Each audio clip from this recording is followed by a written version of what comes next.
Let us talk about various types of exam questions. We have multiple choice questions, essay questions, theoretical questions, calculations questions, questions with graphs and figures, and mathematical and statistical questions. Different types of the questions have different characteristics as well as the applications. First is the multiple choice questions. This is a type of objective assessment where students are given questions together with a list of options, and the students are asked to select the best options as the answers to the questions. This mechanism allows the students to read the questions quickly and come up with the possible answers to the questions. Because of this, you can have more multiple choice questions within the limited durations of the exam, and this allows the assessment to cover a broader scope within that particular course. Having more questions being assessed, you will have more data. This allows you to assess the students in a more thorough manner in terms of the levels of understanding. The second type is the essay questions. Normally, this kind of questions requires the students to answer in more than one sentences, in paragraph, or in short compositions. This kind of questions is normally open-ended, where there are no prescribed answers to the students. The students will have to answer the questions based on whatever the students know in their own way, as well as on their own sequence. You will see unique answers from different students, and marks are normally given based on the valid points given by the students while answering the questions. Next is about theoretical questions. These are typically structured questions or subjective questions. This kind of questions normally means to assess the level of understanding of the students in terms of the theories, and normally short answers are required from the students. This is different from the essay questions. The requirement in terms of the compositions is not that stringent. Students can answer this kind of questions in one sentence. They may also answer them in the mode of the list of the points. Sometimes complete standard sentences are not required. Marks are given based on the point or the relevant keywords as stipulated in the marking schemes. Next is about the calculations questions. This kind of questions require the students to do calculations in order to acquire the answer for the questions. Very often, students are required to demonstrate their steps on how to achieve those solutions. Marks shall be given to the steps as well as the right answers given by the students. As for the questions with graphs and figures, these normally involve illustrations, plotting graphs, labeling the figures, and so on so far. If involving the graph, the axis of the graph should be properly labeled, the plot should be accurate, the trend line should be as per the marking schemes. As for the figures, there will be sketches and labeling should be required. Lastly is about the mathematical and statistical questions. These ones are normally related to the maths and statistical courses. Questions are given. Students are required to solve the mathematical or statistical problem by showing their steps. Marks are given on the steps and the right answers given by the students. Now let us look at some examples of the exam questions. we have theoretical questions, which is typically structured questions. It looks something like this. Taking this as an example, this establishes the topic of the assessment. There are sub-questions here. It gives the instructions to the students, telling the students what are the expectations from the questions. Normally, we make the instructions to be easily understood, and we use the terminology in the taxonomy, indicating to the students the levels of thinking orders that may be required in order to solve these questions. Normally, we will use the terminologies as listed here. There are marks indicated for every sub-questions. This gives the students an idea how many points are expected out of these sub-questions. While setting the questions, you will need to provide the marking schemes. These are the model answers, and the allocations of the marks are clearly indicated. These allocations of the marks needs to be very clear. You can make it in the point form, and at each point form there are marks given. This is to make it easily understood that this point here equivalent to half a mark, and the second point here another half a mark. Marks are awarded when students give the right answer for the questions. Now, when you set the questions here, you will need to define the specifications. This summarizes the specifications of the questions. CO1 here means this questions is meant to attain the course outcome number 1. The course outcomes are normally given in the control document. What are the learning outcomes as required from the students for accomplishing this course? The second part here indicates the chapters of the questions. Theoretically, all chapters must be assessed in the final exam, unless it is not cognitive. The last one here is the taxonomy level. C1 here means the cognitive level 1. Now, if you see the cognitive domain related to the terminology used here, the term outline here is classified under C4. And when you look at the question here, it is also outlined here. When you look at the solutions here, you know that these solutions will be taken from the lecture notes or references literally, and based on how the marks are given. As long as you have the right points, the marks are given. And when you read the questions here, you know that there is no elements of analysis. Now, even though the words here is outlined, these questions cannot be considered under C4. Instead, it is either C1 or C2. Now, the question is whether it is C1 or C2. You look at the solutions here, there is no elements of discussions. It is more like listing the points in order to score the questions. Therefore, it should be appropriately classified as C1. Now, if you want to minimize the confusions, you can actually change these words to be more relevant, more precisely reflecting the levels of taxonomy as experienced by the students. You may use the term identify, list, or state.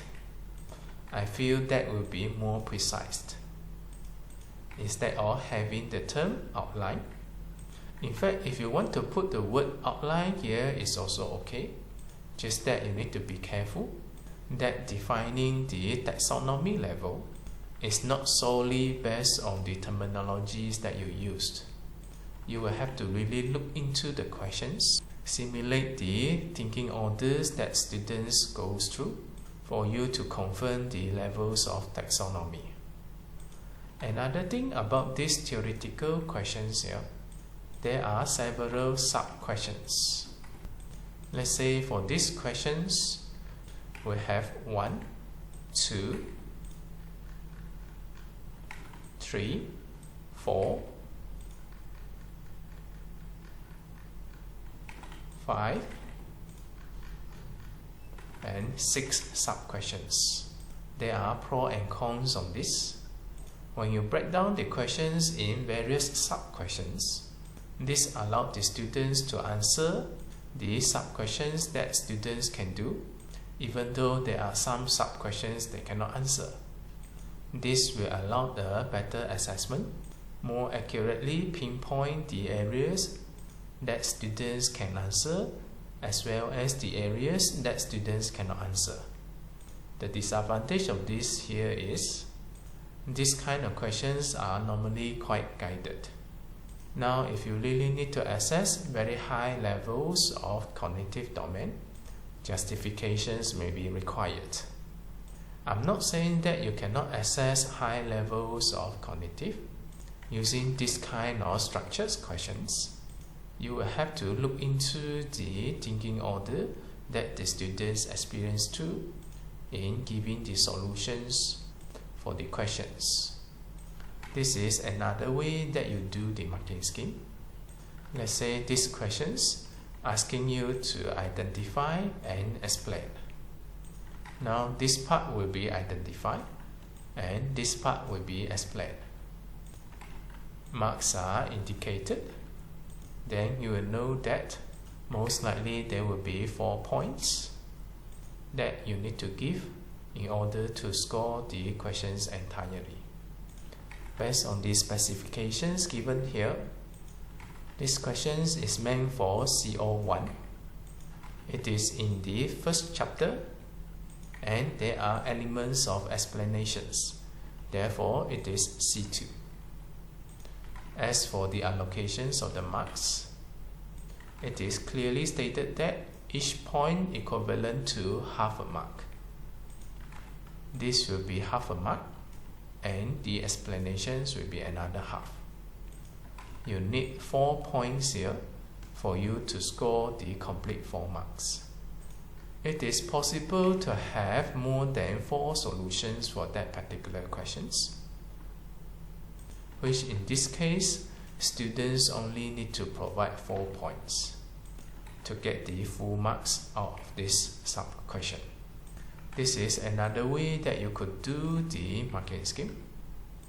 You can underline the keywords where you're going to assign marks to the students. When the keywords are underlined, marks shall be given based on the underlined keywords. There should be no restrictions whether the students need to provide the solutions in the form of sentence or in the point form. Students may also choose to answer the questions in 1 sentence or in more than 1 sentences. It is always recommended that you clearly indicate the amount of the answer as required from your questions. Let's say for these questions here, it is clearly indicated that there are 3 essential features as required for this question. Therefore, the students will know, in order to fully score these questions, the students will have to provide all 3 features as required from the question. This is another example here. The questions is scenario based. Let's say now you have been hired as a contract administrative officer by an employer. You are asked to develop specific questions that you will ask in order to assist you with matching the project objective and constraint in an effort to choose an appropriate procurement method. Now, first thing first, having the questions in the mode of scenario does not guarantee you to have high levels of cognitive. You cannot say that if I provide scenario, I will get the questions to the C5 and C6. We are looking into the components of that particular question. Now the question here is asking you to develop the questions for you to do some assessment. This one, by nature, it will be the evaluations. Therefore, it is considered C5 here. At least this is what the questions implies here. Now you have to look into the solutions given in the marking scheme to verify if it is really C5. Based on the solutions here, if it is literally from the lecture notes, which in order for the students to answer these questions, the students can bypass this C5 thinking order, straight away come up with the solutions by just memorizing and understanding the questions as well as the situations. It may not be C5. This you have to cross-check yourself. You know that C5 by fundamentals, there will be personal inputs from the students. Students do not have to strongly abide to the standard answer as given in the textbook or the reference book. And normally this kind of answer here, it will be case-to-case basis to that particular scenario. Now if you really want to prevent the students by passing the C5 here in order to answer these questions, probably you can refine the scenario. This is so that the students literally give you the answer identical to the reference books or the lecture notes. Students may not necessarily be able to answer or acquire the full 7 marks out of these questions. With that, you can confidently declare it to be C5. There are personal judgment from the students. The questions by nature is about the evaluations, and unique answer can be expected from the students. What you see from the marking scheme here, there are many points, which the question here only requires 7 marks. That means it only requires 7 points. Students may select the more appropriate points in answering the questions. It is likely for the students to have unique answer among different students. Then C5 it is. Next we look at another example here. The questions ask you to recommend basic or simple principle to be adopted in order to integrate human factors in the risk assessment of a project. Now if you look at the statements of the questions, recommending something in order to meet a specific purpose here involve inputs from the students. Now by looking at the nature of the question here, it seems like C5 and C6. Now by looking at the question here, recommending basic and simple principles, that means there will be more than one type of principles here, and it involves integrations of other considerations. There are elements of synthesis. This could be a C6 questions. At least this is what the questions implies. I put a statement here. It is likely to be overrated, even though if you see the question something like this. Now how do you know whether it is overrated? You have to check the solutions in the marking schemes. Is it literally from the lecture notes? Can students copy entirely from the lecture notes as the solutions for this and still can score the full marks out of this question?